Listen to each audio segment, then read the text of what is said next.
Oke teman-teman, di depan kita sekarang ini ada ECU Speeduino varian Sivox. Nah, Sivox itu tergolong yang kecil ya, tergolong yang kecil dan dia sudah ada case-nya. Jadi bentuknya tidak lebih kecil daripada Arduino atau sama ya kayak yang Eno2C yang desain saya sendiri. Cuman ini tergolong kecil dan tipis segini. Jadi di tangan cuman sekitar ya segini nih, kalau telapak tangan orang dewasa. Nah, ini sudah saya simulasikan dengan menggunakan prosesor Arduino. Di sini terlihat untuk pengapiannya menyala, injektornya juga menyala ya, keempatnya ya. Coba sekarang trigger CKP-nya di off-in. Nah, ini hilang. Nah, ini sekarang trigger CKP-nya masuk. Nah, seperti ini. Dia nyala keempatnya. LED-nya ini juga menyala yang di sini. Nah, ini harus ditutupin dulu sih. Nah, ini menyala. Nah, di sini semuanya sudah terbaca normal.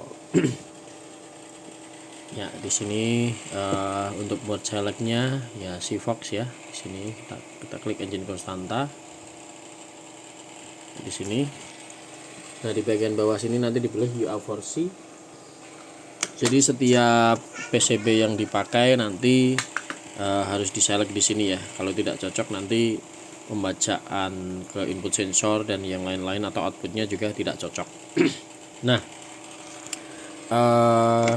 di sini ada yang namanya prosesor STM32 di sini nih ya. Jadi kemarin ada yang membeli prosesor ini dipasang di boardnya Sivox, katanya input outputnya tidak sesuai. Nah, ini mumpung ada boardnya ya, saya mau coba membuktikan si Speeduino-nya yang STM32 punyanya Pasi ini apakah benar dia tidak cocok dengan Sivox atau sebenarnya dia cocok. Karena kalau di websitenya itu untuk Sivox atau UA4C itu sudah tested dan sudah verified, artinya itu sudah pernah dicoba untuk di PCB Sivox dan sudah pernah dipakai jalan. Jadi seperti itu. Nah, ini untuk pin input ECU dan outputnya itu ada di sini teman-teman. Di sini nanti silakan teman-teman pause ya kalau nanti membutuhkan barangkali untuk referensi. Ini bisa di pause dulu, nanti teman-teman cocokkan apakah sesuai dengan mesin yang akan teman-teman install ECU standalone. Jadi kalau ditanya bisa atau tidak mesin ini dipasangin, bisa untuk motor apa enggak, pokoknya ECU standalone itu bisa untuk semua mesin bensin. Nah, syaratnya sensor yang di mobilnya itu disopot atau tidak dengan ECU standalone-nya. Jadi misalnya dari sensornya itu dia memakai sensor CKP tipe reluktor. Nah, di sini kan ada nih RPM 1 plus minus, artinya dia bisa pakai reluktor dengan syarat harus memakai VR conditioner seperti ini, nanti dipasang di sini. Nah, di sini. Kemudian yang kedua untuk tipe idle controlnya dia tipe PWM seperti ini, idle 1 2, atau dia yang memakai stepper seperti ini. Nah, kebetulan yang di Sivox ini bisa dua-duanya. Nah, kalau yang di PCB yang merah punya saya yang yang 6 channel itu juga bisa, dia bisa Sivox, dia bisa stepper, dia bisa idle PWM, dia bisa pakai drive by wire ya. Nah, terus gimana kalau yang ECU-nya tuh nggak ada yang cocok dengan mesinnya, maksudnya sensornya dia bukan reluktor, dia bukan tipe Hall sensor, tapi dia pakainya frekuensi, terus kemudian idle-nya misalkan di teman-teman pakai ECU standalone yang hanya ada outputnya untuk idle-nya PWM atau sensornya untuk Hall, ya berarti teman-teman silahkan cari ECU yang bisa support ke mesin atau yang ada di mesin yang harus mengikuti ECU-nya seperti itu teman-teman. Jadi misalkan ECU-nya hanya support CKP sensor tipe Hall, ya berarti yang di mobil harus di custom memakai Hall sensor. Kemudian kalau idle-nya dia hanya bisa memakai tipe PWM, berarti yang di mobilnya juga harus disesuaikan dengan PWM supaya tetap berjalan. Seperti itu teman-teman. Nah, sekarang akan saya coba ini ya. Kita coba pakai prosesor yang STM32. nanti filenya akan dipindah ke sini dengan nilai sama persis, settingannya sama persis. Nanti kita lihat apakah input outputnya itu sesuai dengan ini atau tidak. Nah, ini posisi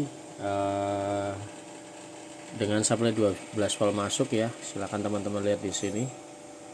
Nah, itu untuk IAT ini ada sedikit problem ini mungkin dari sininya ya, sepertinya. Karena dia kalau dia tidak pakai IC SP721 atau clamping 5 volt, dia memang biasanya terbaca segini. Nanti kita coba lihat yang pakai STM32.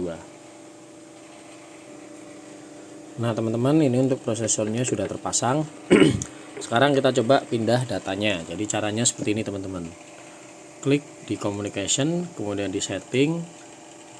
Nanti di sini ada COM yang dia mendeteksi STM32. Nah, dia di COM 5. Klik test port. Oh, sorry, file. Kita coba lagi, teman-teman.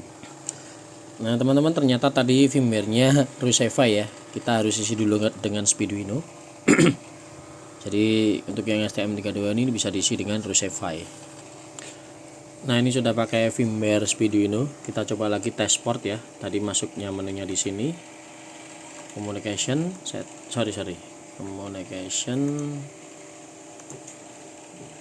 Kemudian setting. Nah, di sini kita klik COM-nya COM 9, test port.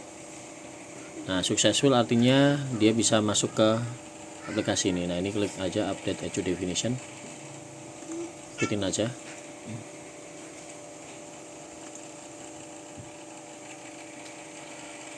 Nah, dia muncul peringatan seperti ini. Nah, kita klik yang send current tuner studio setting, karena dari tuner studio ini akan dikirim ke controllernya. Kita klik.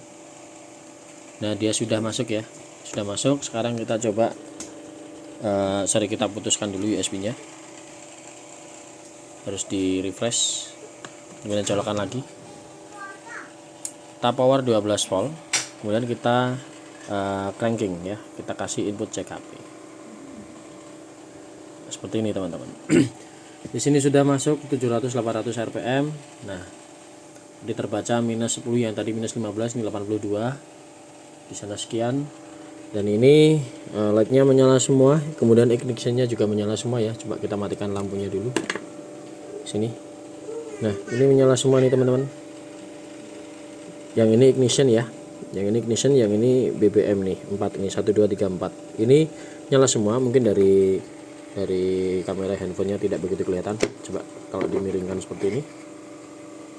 Nah, itu, teman-teman, dia nyala semua ya. Nah, ini berarti STM32 nya ini cocok untuk Sigfox dan sudah terverifikasi, karena memang dari websitenya juga sudah terverifikasi bahwa dia support. Teman-teman, silakan kalau yang mau pengen Sigfox nya mau pakai prosesor STM32 bisa, mau pakai Arduino bisa. Hanya saja yang memakai prosesor STM32 ini selisih harga 700 sampai 800 ribuan, karena prosesornya ini sendiri harganya sekitar 1 jutaan lebih. Kalau yang ini harganya hanya sekitar 300 ribuan. Seperti itu, teman-teman. Nanti dapat sekalian case-nya. Kalau teman-teman nanti mau menggunakan tipe sensor CKP yang reluktor, nanti teman-teman bisa order dengan VR conditionernya seperti ini. Nanti ini dipasang di sebelah sini, di sini. Oke, terima kasih dan sampai jumpa lagi di video selanjutnya.